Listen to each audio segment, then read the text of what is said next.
Vicky alias Vivekanand last 5 years టర్మ్లో Palkonda ward మెంబర్గా నాయకుడిగా ప్రజల్లోకి వెళ్ళారు. అవును, ఈసారి కూడా ప్రజల్లోకి వెళ్ళాలని చెప్పేసి వెళ్తారా వెళ్ళారా?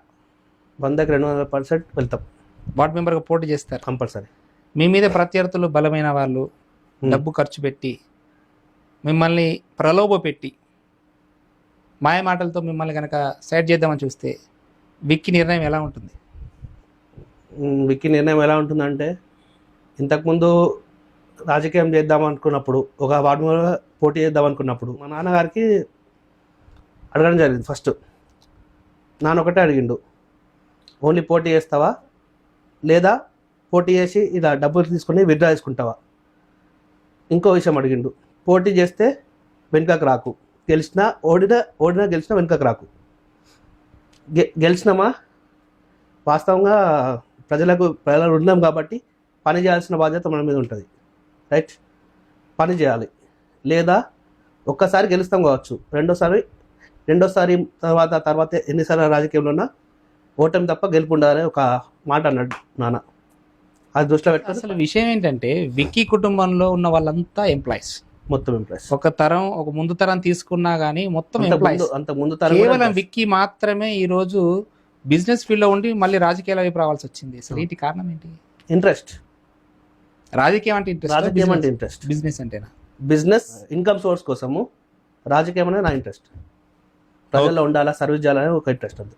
అంటే మీరు ఇందాక చెప్పిన మాటల ప్రకారం చూస్తే మీరు రాజకీయాల్లోకి రావడానికి గల ప్రేరణ మీ నాన్నగారు నాకు అనిపిస్తుంది. ప్రేరణ 100%. మీ నాన్న చెప్పారా వార్డు మెంబర్ పోటీ చేయమని చెప్పలే. Support first thing. అంటే సపోర్ట్ ఇన్ ద సెన్స్ ఎట్లా చేస్తే ఎట్లుంటుంది అన్న క్వశ్చన్ మార్క్. ఫస్ట్ మా నాన్న నాకు వద్దంటాడు అనుకున్నా రాజకీయం అంటే, కానీ సపోర్ట్ చేసిండు. సపోర్ట్ చేసే విషయంలో ఫస్ట్ క్వశ్చన్ ఇది వచ్చింది, ఇందాక చెప్పిన విషయం వచ్చింది. ఆ విషయం బట్టి నేను అదే ఫాలో అవుదామని చూసిన.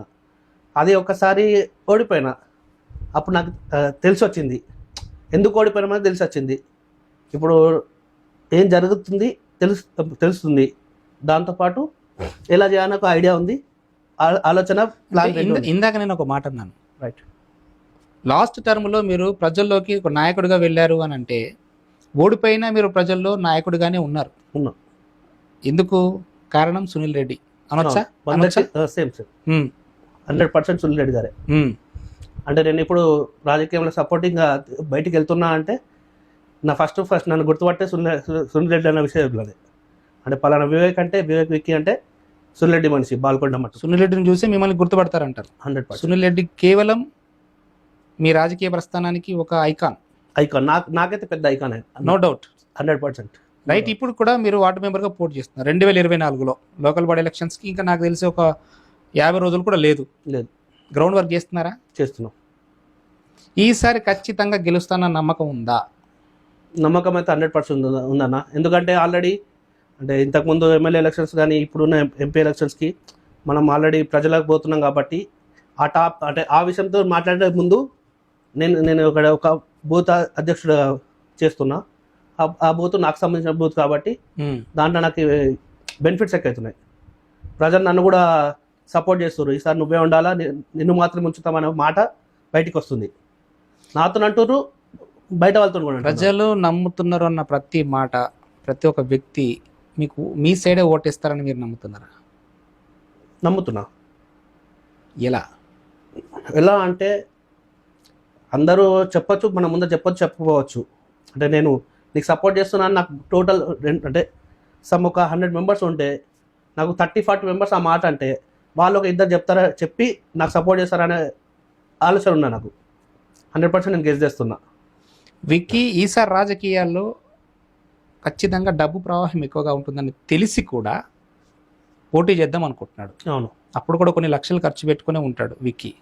ఇప్పుడు కూడా ఆ డబ్బు ఖర్చు పెట్టడానికి అవకాశం ఉందా? నేను లక్షలు ఏం ఖర్చు పెట్టలే అన్న. అంటే తక్కువనే ఎక్కువ ఖర్చు పెట్టలే. డబ్బులే ఎక్కువ, అంటే లక్షలు అయితే ఖర్చు పెట్టలే. నా ఆపోజిట్లో ఉన్న వ్యక్తి లక్షలు ఖర్చు పెట్టి నా మీద గెలిచింది కావచ్చు, ఇప్పుడు ఒక స్థానంలో ఉన్నాడు రాజకీయంలో. కాకపోతే ఆయనకు నాకు ఒక డిఫరెన్స్ అయితే ఉంది.